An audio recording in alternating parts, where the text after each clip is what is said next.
سعيد كستا oo taswiirta iyo hadalka maqlaysa waxaan ku wacdiyeynaa ilaahay hal laga yaalo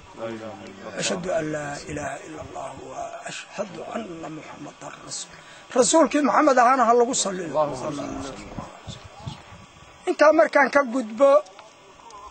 waxaan bilaabaynaa war tashwiisha oo dadka gaaray meel kastaba ha jooga oo dadka lagu waxeeyay oo dadka waswaas galiyay waswaaska ya abarashadaanka abuura marka ugu horeysa hadalkaygu wuxuu ku bilaabmayaa oo mawduuciisu yahay war aan sal iyo raad lahayn danta iyo dalkaba ka fog ilaahay aanu raalli ka ahayn addoomaha wanaagsan aanay raalli ka ahayn kacdoonka xaqdoonkii aanu raalli ka ahayn oo la fidiyay warka cidii fidisay waa cambaarayn baanu soo jeedinaynaa mar haddaan ilaahay waxaan ka raalli ahayn dalka iyo dadka midna dantiisa aan ahayn lagu kacay waa cambaaraynaynaa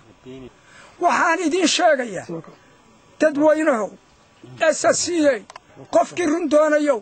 qofkii wadaniyahow qofkii sharaf lahow qofkii asasi ku dagaalamayadow إلهي الرحمن كأها مالنتي خير خلق الله نبينا محمد ديل مضي يا الله يريد النبي جاني محمد هواد انت محنو يا الله أبو بكر الصديق مركار انت اسكو وراقا يساي طيب وهذا الله أبو بكر الصديق وحجر انك النبي محمد عابد يدو نبي محمد واد انت اللهم صل وسلم وبارك على خير خلق الله نك الله عابد يدو حي باقي الله إلهي كنول الباقي كن قون دونو أرانيا وحان دي شاقينا علي السبري وحان أنه إدين نسبيننا كدالك إيا دادك إيا أساسي بابي إيا وي مرهدو بابي إيا كي بابي إيا وحو دمعينو دبضا يسكرها وحان هذا الكايغا كقبحيا تاريخ ذا وحقوريسة دادكنا والا كلا يقانا هذا الكان أنا قائري وحاوحي كبانا رقا هريرهيقا تاقاني ورقي أنيقا أوه محمد أو علي بري حرير فارح سيد شبع أحمد علي شامع هبل شامع حاج عقا فارح إسمان عليي محمد إسماعيل وأفرنلوت والرقا وخصوصي نوال برعود كوداد لقيسان شوكتا دمان waxay ugu raacsan yihiin cambaaraynta shirkadu gada ee la xaday ee aan inoo qalbin masiirkeena ka baxsan waana ka baxay sida aamina SSC iyo cid cadan doonaysaday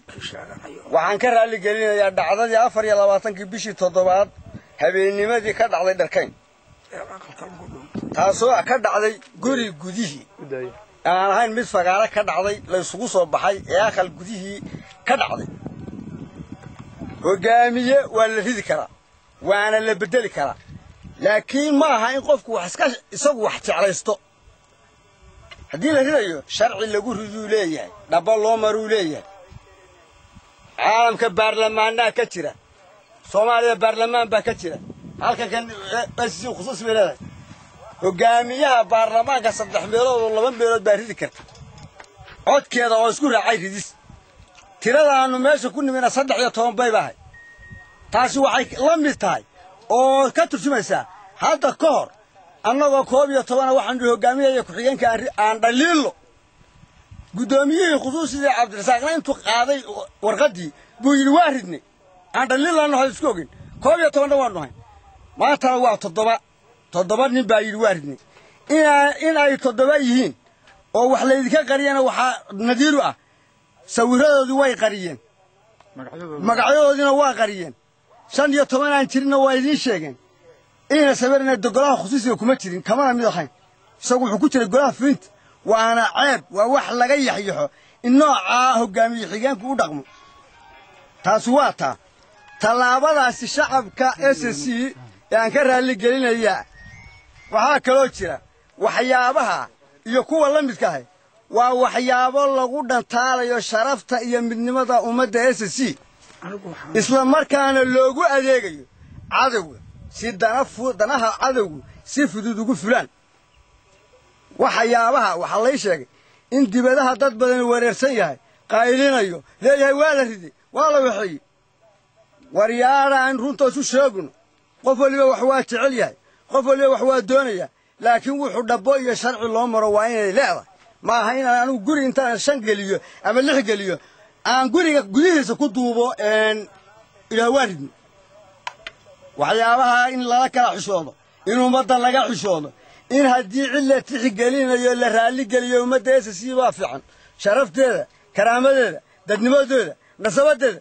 inta in meel laga dhaco lagu gafo waxaan arkaa khalad anigoo magacayga Faarax Maxamed Seed magacayga wax la yiraahdaa jaamac Saciid Xaaji Qarmuun waxaan ka tirsanahay khusuusida SSC waxaanu marka hore ummadda SSC uga tacsiyadaynayna dhacdada dadka gaarka ah ay ku dhawaaqeen dana gaar lahaa baan uga tacsiyeynaa marka xigta waa wax hiriditiya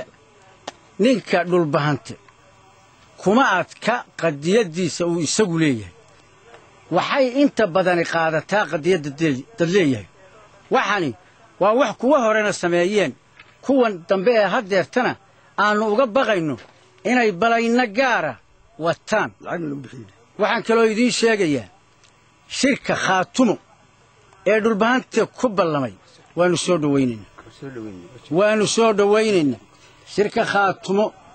ee ingiriiska ka dhacay ee garaadadu saxeexeen marka hore waanu soo dhawaynaynaa waa u gogol xaadhaynaa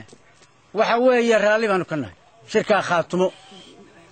waayo dee dhulbahanta oo dhan baa isku raacay wax dhulbahanta isku raacayna annagu ma diidi karro waxaanu kaloo idiin caddaynaynaa haddaannu nahay xubnaha kan inaannu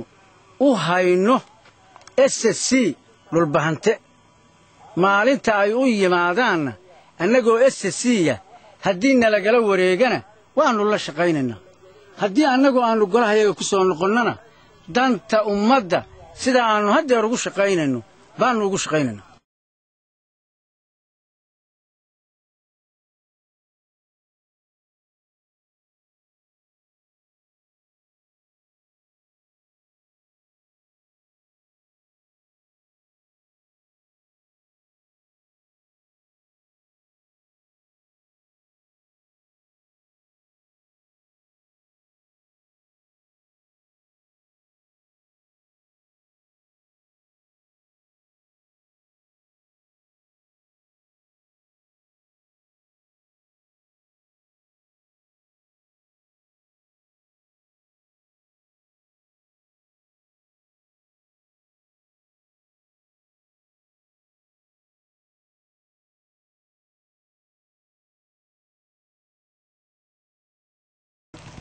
sidaad ogtihiinba markii uu ina soo dhaxgalay khilaaf ina kaga yimi maamulka SSC bishii 24keedii bishii 24keedii 2011 waxaa deegaanku iska qabtay guddi nabadgelyo wuxuu u fadhiistay shir degdeg ah guddidaas oo ka kooban 11 wuxuu soo saaray go'aamo aanu dib ka soo sheegi doono maafalkan laysu horta marka horeysa waa salaameynaa mudane iyo marwooyinba marka xigta waxaanu soo bandhigaynaa go'aamadii ay gaadhay guddiga oo ka kooban 4 qodob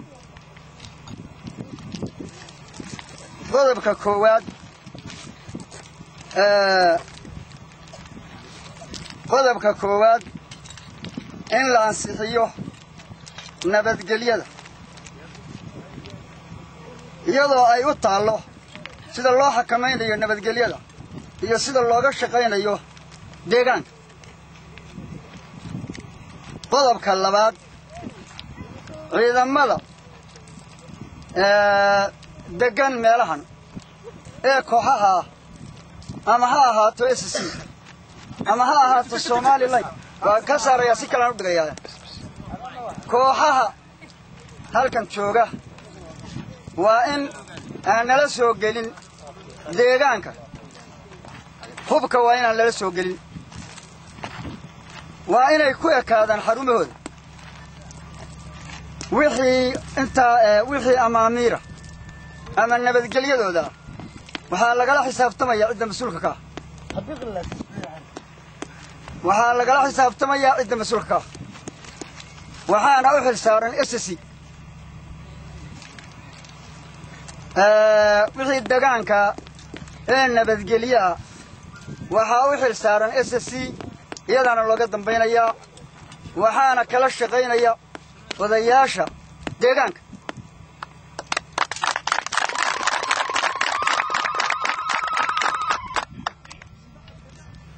qodobka labaad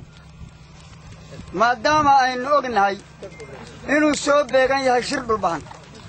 oo ku aadan bishan 7 31 raggii u hayay maamulka hore ee dhulbahanta u dhiibtay raggii hore ee dhulbahanta u dhiibtay nin walba meeshii lagu ogaa waxaanu garanay inuu nin waliba meeshii lagu ogaa iyo xilkii uu dhulbahanta u hayo uu u saxayo waxaana kala xisaabtamaya ciddii u dhiibatay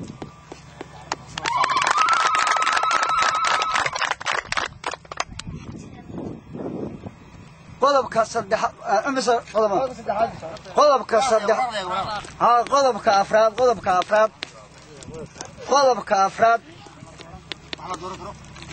qodobka afraad inta uu u imanayo dhulbahanta darihiisa iyo taladiisa iyo midnimadiisa ma jirto wax la dooranayo iyo wax la bedelayo midna